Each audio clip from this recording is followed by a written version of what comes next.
Let's go! New Energymaxxing video. And I'm gonna tell you, if you have taken vitamin D but something still feels off, or you feel like it's not working to its full potential, or you're about to take vitamin D, or maybe just started, you need to know about the things I'm gonna talk about in this video. Most of these things I only learned after taking vitamin D myself, but I think it's extremely important to know this. So in this video, I'll tell you about a few things you have to know about vitamin D, simply to make use of its full potential and actually get the full health benefits that are so amazing and I talked about before. And for this video, I'm just going to assume that you are very likely a young guy who wants to improve his health just like me back then. Maybe you also want better mood, improved bone health, or just more testosterone or energy. All proven benefits of vitamin D. So going to vitamin D, especially if you're deficient in it, which most of us are, is an extremely good place to start. But here's the thing. Vitamin D is not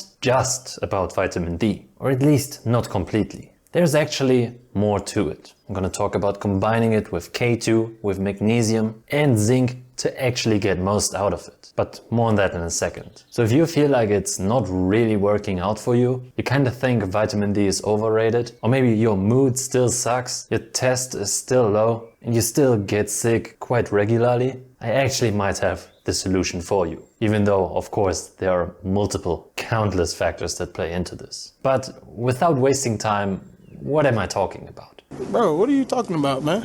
And I'm just gonna start off this segment of this video by telling you, of course, that there are multiple things to it. And I'll address them in the next few minutes. So like I said, K2, magnesium, zinc, but also calcium plays a role, the role of sunlight, and even more. But first, let's talk about K2 and magnesium, because I think this might be the most important thing, and it's also something I ignored or didn't know about simply when I started taking vitamin D about 10 years ago. I'm gonna be honest, I didn't die because of it, but if you want to get the full potential out of vitamin D, you probably need to pay attention to this as well. First, there is K2, which you probably have heard about before. It's another vitamin that is crucial for good bone health. And because vitamin D helps calcium absorption from dairy, cheese, milk and stuff like that, or eggshells if you eat them, without K2, that calcium goes into your arteries, which of course is not good. And this can get to an extreme unhealthy level. So what you need to do is add vitamin K2 as well, because that K2 makes sure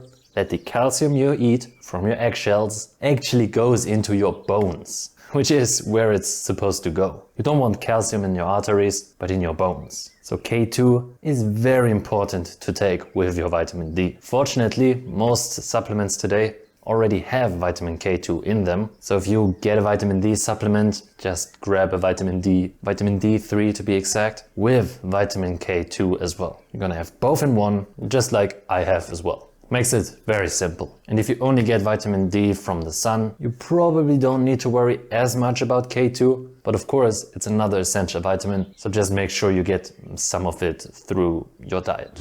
Then also, and this is something I didn't know for a long time, but magnesium is also very essential for proper vitamin D utilization. Chances are you heard about magnesium before and how important it is that most are deficient in magnesium and those kind of things, and they are right, but I think it's very interesting to know that magnesium also plays a huge role when you want to take vitamin D. So that might be another reason to actually make sure you get enough magnesium. Maybe supplement with it as well. Because what magnesium does is it activates vitamin D, so it makes sure it's properly utilized. Without enough magnesium, your vitamin D remains stored and inactive, which of course kind of makes it useless. And that is no matter how much you take. So if you're deficient in magnesium, you're not getting the full potential of vitamin D. And if you have no magnesium at all, you might not be able to use any of the vitamin D that you take. Although then you probably have some other problems. So essentially, vitamin D does not work without magnesium and vitamin K2. Now you probably already get K2 and magnesium from your diet, so it probably might work to some degree, maybe even completely if you have good levels, but maybe it might be worth to put a little bit more focus on this. Just get a vitamin D3 K2 supplement if you want to supplement with vitamin D, and pay attention to your magnesium. More than half of Americans are deficient in it anyways, so it's probably a good thing to do, generally speaking.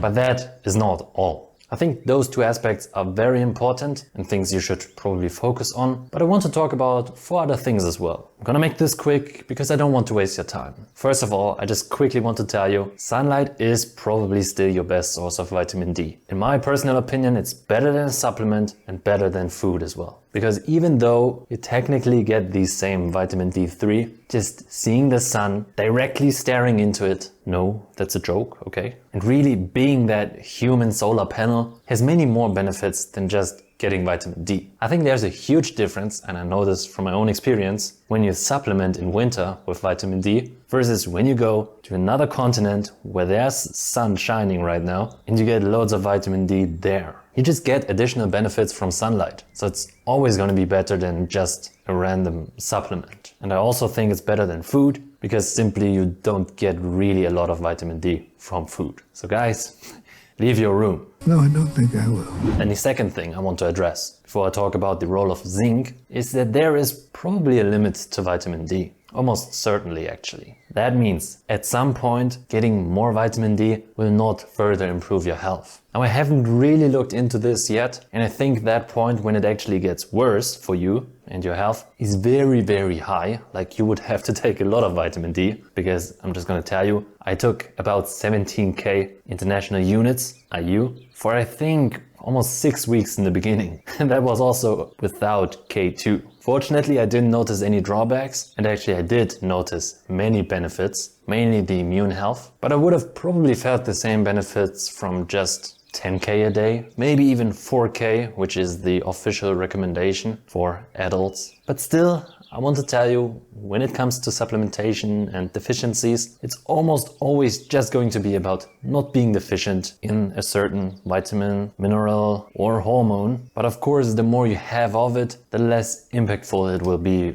for your health. There are maybe some exceptions to this rule, so maybe don't quote me on this, but it's definitely most important to just solve a deficiency. Having unlimited amounts of vitamin D is probably not going to make you a superhuman, even though you should probably have more than the official recommended daily intake. But I don't want to make too controversial statements because then someone's going to cancel or sue me. How dare you continue to look away and come here saying that you're doing enough when the politics and solutions needed are still nowhere in sight? I'm not your doctor, hey, but there's that.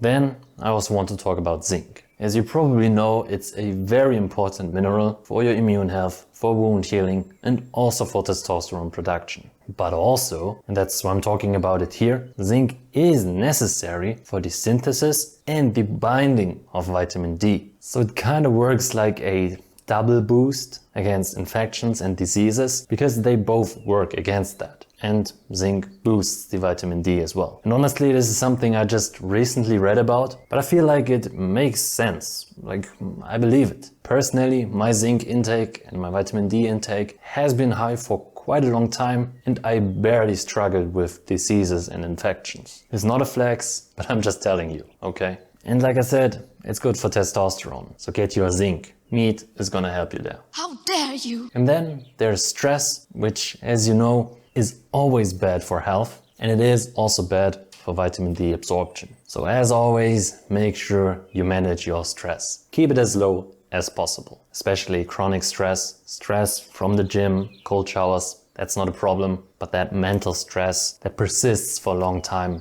that's unhealthy. So to finish this video, it's probably best you actually get a test, like you get some test, but also you get some blood test to actually check your micronutrient levels, like your vitamin D, like your magnesium, like your zinc or your K2. And then do the things I talked about in this video if you actually want vitamin D to work to its full potential. Of course, there are potential other things too, like, good sleep, exercise, random stuff I talk about in other videos to further improve your health, energy and testosterone. But in regards to vitamin D, get K2 as well, get your magnesium, zinc, reduce stress, leave your room and see sunlight. And then I think vitamin D will only improve your life. It did for me. It made me stay healthy for 9 or 10 years by now, but I recently made a video about that. I think it's very, very important, especially if you often get sick. Or watch my video about starting health maxing. I talked a lot about vitamin D over there as well. But then, that's it for today. I hope you learned something. Here are foods with all the micronutrients I talked about. And then, have a great day. Eat your eggs and